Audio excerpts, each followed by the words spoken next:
President Uhuru Kenyatta niwe uhumbire riri mambura ma kuhingurwo kwa monanio ma urimi guku Nairobi kiharo-ini kia Jamhuri. President akirira bururi ati thirikari yake ina itanya ria kuhuthira shilingi bilioni ithathatu kugurira arimi aria marenda kwenderia thirikari mbembe ciao.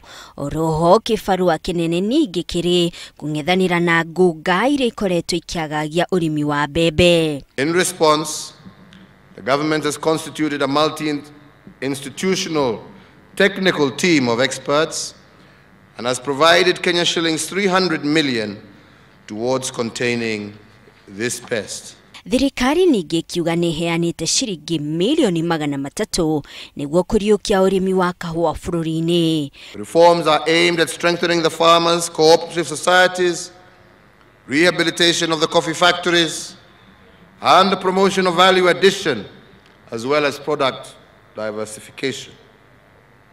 In addition, the reforms are expected to result in improved productivity, reduced cost of production, efficient processing technology, upgrading of the Nairobi Coffee Exchange, and enabling regulatory frameworks. Na toka hua onakinyagia mashani maria president arauga makoretwo makirehera bururi utonga munene. Tea production in 2016 reached an all-time high of 473 million kilograms and export earnings of Kenya shillings 120.6 billion, while local sales were approximately Kenya shillings 15 billion.